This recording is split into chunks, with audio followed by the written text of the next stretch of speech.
भगवान ने अर्जुन को दिव्य ददामी ते चक्षुः, दिव्य दृष्टि दी, फिर अपना विराट रूप दिखाया।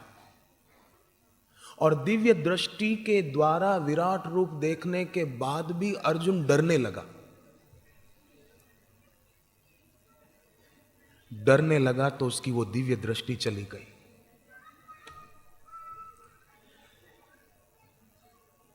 धृतराष्ट्र के सारथी संजय को व्यास जी ने दिव्य दृष्टि दी थी कि यहां बैठे बैठे तुम युद्ध भूमि में क्या हो रहा है वो देख भी सकोगे, सुन भी सकोगे।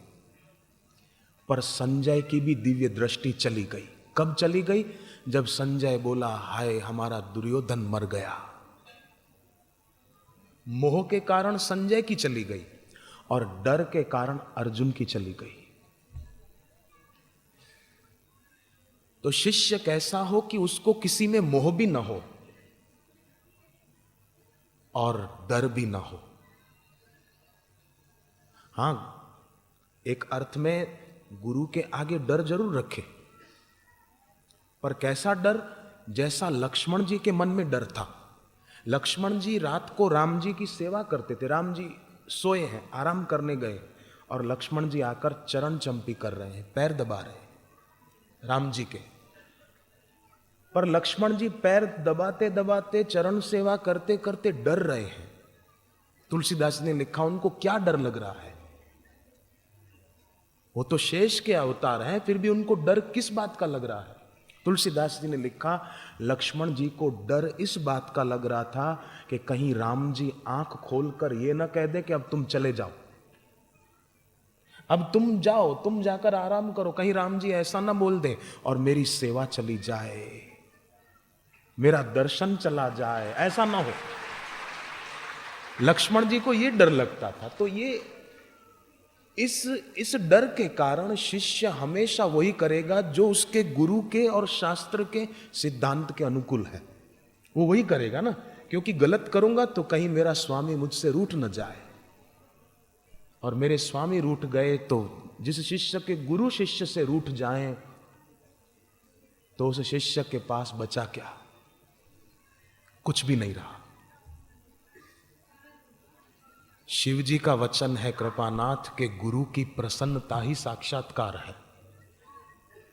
मुझे किसी ने पूछा था एक बार कि आप आश्रम में आत्म साक्षात्कार करने के लिए आए? मैंने कहा नहीं, मैं गुरुदेव की प्रसन्नता के लिए आया हूं, बस गुरु के प्यार के लिए आया हूं, बाकी साक्षात्कार करने नहीं। और गुरु की प्रसन्नता, गुरु गीता का श्लोक है, आपको याद आ जाएगा, गुरु संतोषणा देव मुक्तो भवति पार्वती। शिष्य के व्यवहार से गुरु को संतोष हो जाए, बस यही मुक्ति है।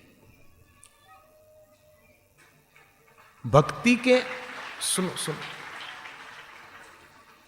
भक्ति के आनंद के आगे मुक्ति का सुख कुछ भी नहीं है।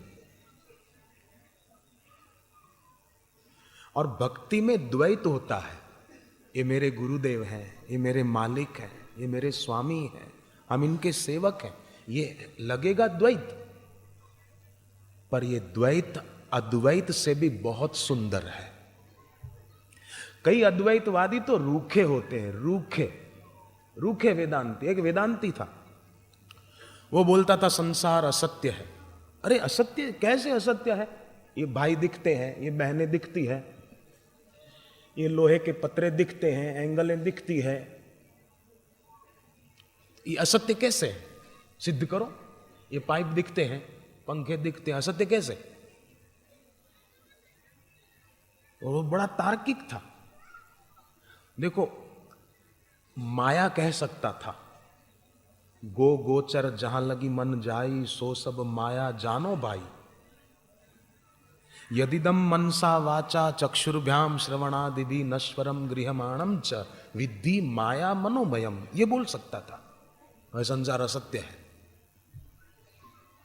असत्य अलग है, असत अलग है। ये वेदांत का अध्ययन करे, गुरु चरणों में बैठे तो समझ में आए ना। अब गुरु बनाए नहीं थे, गुरु भक्ति की नहीं थी, बस उपदेशक बन गया था। ऐसे उपदेशक बहुत हैं। और उपदेशक लोग अवसर छीन लेते हैं, ज्ञानी गुरु अवसर का सदुपयोग करा देते हैं, सार्थक कर देते हैं। इसलिए ज्ञानी गुरु, जागृत गुरु के पास जो आप आते हैं उनका जीवन धन्य है। बाकी जो खुद सोया है वो क्या जगाएगा।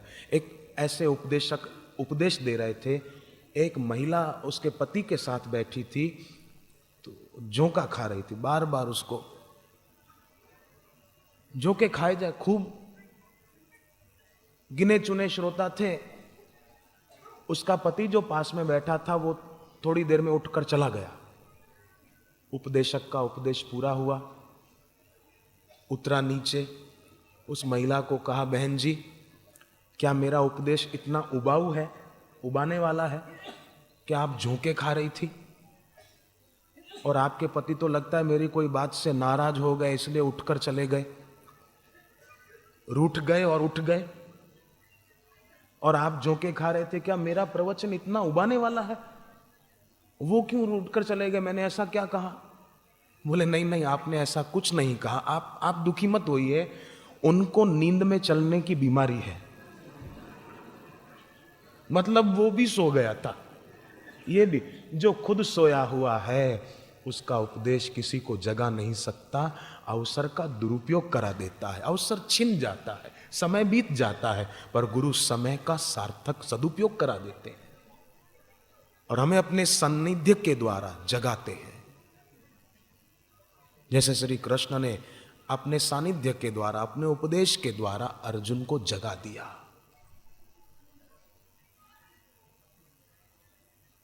परिच्छिन्न दिखते हुए, परिच्छिन्न में रहते हुए, शरीर परिच्छिन्न है फिर भी वो अपरिच्छिन्न से एक है, स्वयं वही है। समझ न पाए तो हमारी कमी है, हमें चाहिए कि उस कमी को, उस कमजोरी को दूर करें। ये हमारी जिम्मेदारी है। गलत आदत पड़ गई तो दूर करने की हमारी जिम्मेदारी है, हम उसको दूर करें। हम कुछ नियम लें, कुछ उपवास करें। मुझे एक बहन ने पूछा था कि आप गुरुदेव के इतना निकट रहते हो बाहर से, तो आपको कभी गुरु में दोष नहीं दिखा? मैंने कहा दोष हमारे में है बहन जी, उनमें कोई दोष नहीं है। हमारे दोष के कारण हम उनमें देखें, हमारी आंख पर हरा चश्मा चढ़ा हो तो सब हरा दिखाई देगा?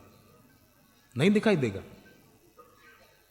एक आदमी तांगा चलाता था तो उसका जो घोड़ा था ना वो हरा घास ही खाता था, सूखा नहीं खाता था। अब वो बेचारा बरसात के दिनों में हरा दे सके, सर्दियों में दे सके, गर्मियों में कहां से दे, महंगा। एक साधु मिले, उनको पूछा कि हरा घास ही खाता है कमबख्त, सूखा खाता ही नहीं। अब मुझे ज्यादा पैसे लगाने पड़ते हैं, क्या करूं? संत ने कहा कि जब ये इसका खाने का टाइम हो ना तो हरे रंग का कांच वाला ऐसा कोई चश्मा बना ले, वो इसके आंखों पर चढ़ा दे, बस फिर भले सूखा घास डाल पीला, इसको हरा दिखेगा, पशु है। उसने वैसा ही किया, खर्चा बच गया उसका। सर्दियों में भी सूखा देता, थोड़ा सा गीला देता। तो लोगों ने चश्मा ऐसा पहन रखा है। नाव में कोई बैठा हो और नाव चलती जाए तो नाव में बैठे हुए व्यक्ति को लगे कि किनारे भाग रहे हैं। किनारे नहीं भाग रहे हैं, तू भागा जा रहा है।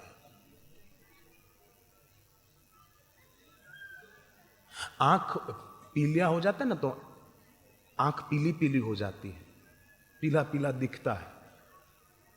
पीलिया हो और रात को देखे चांद सफेद पूनम की रात को और बोले कि अरे चांद तो पीला पीला क्यों हो गया? पीला नहीं, तेरे को पीलिया हुआ है भाई। ऐसे ही जो खुद देह में जी रहा है, जो खुद देह के पार नहीं गया, वो कैसे समझ पाएगा? जिसकी दृष्टि देह पर है वो बेचारा ही रह जाता है। परंतु जो अपने गुरु को, गोविंद को समझ पाता है, जो गुरु को केवल देहधारी नहीं मानता, गुरु साक्षात परब्रह्म जिसकी बुद्धि हो गई, वो समझ पाता है और जान पाता है, व्यवहार और परमार्थ दोनों में सफल हो पाता है। अमेरिका से मुझे एक बहन ने फोन पर बताया, उसका बेटा सारस्वत्य मंत्र की दीक्षा लिया हुआ, अभी परीक्षा हुई 99% लाया, 99%, न्यू जर्सी में, अर्पित पटेल नाम का लड़का। मैंने कहा शाबाश है बहन आपका बेटा। बोले अभी भी जप रोज करता है, सुबह भी करता है, शाम को भी करता है। पर लोग अपने मंत्र में भी शंका कर लेते। भगवान नाम महिमा पुस्तक अच्छी तरह जिसने नहीं पढ़ी हो वो पढ़ना जरूर।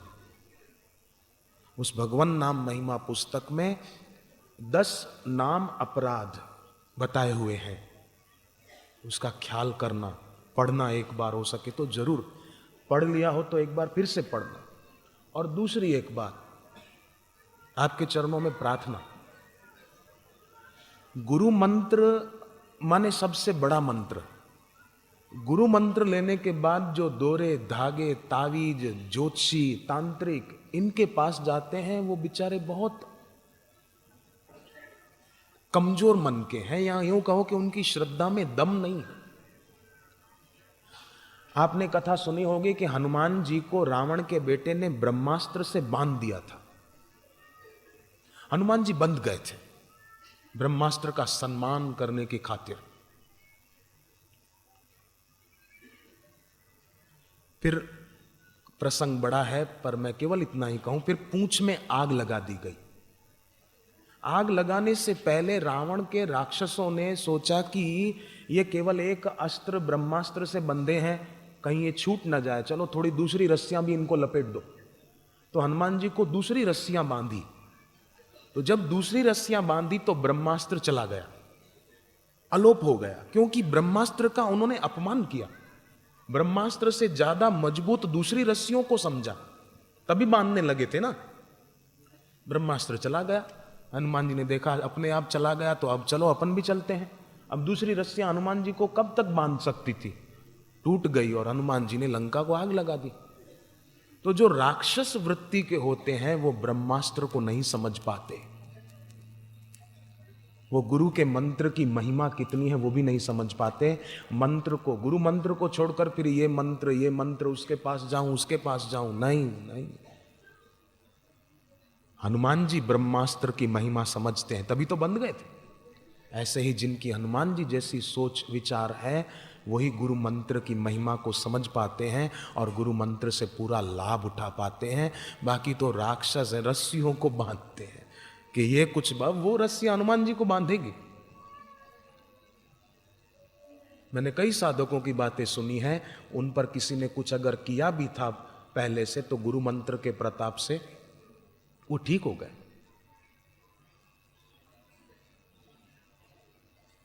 अभी मैंने अहमदाबाद आश्रम में 2-3 दिन पहले एक चिट्ठी पढ़ी। उस चिट्ठी में लिखा था कि हमारे परिवार का अमुक व्यक्ति बहुत, वो साधक नहीं थे, साधक बाद में बने, अमुक व्यक्ति बहुत अस्वस्थ हो गया था। बड़ी विस्तार से चिट्ठी लिखी थी। डॉक्टरों ने हाथ धो दिए थे, पर हमारे पड़ोस में रहने वाले सज्जन हमारे घर पर आए, हमको समझाया, भगवान नाम जप की महिमा बताई और श्री आशा रामायण का पाठ करने को कहा। 108 करो। तो हमने केवल एक पाठ किया और हमारे घर के उस व्यक्ति के स्वास्थ्य में सुधार शुरू होता गया। उसने आंखें खोल दी, जो बेहोश था आंखें खोल दी। जो जो पाठ करते गए त्यों त्यों उसकी जीभ भी काम करने लगी, वो बोलने लगे और हाथ पैर भी काम करने लगे, एकदम ठीक हो गया।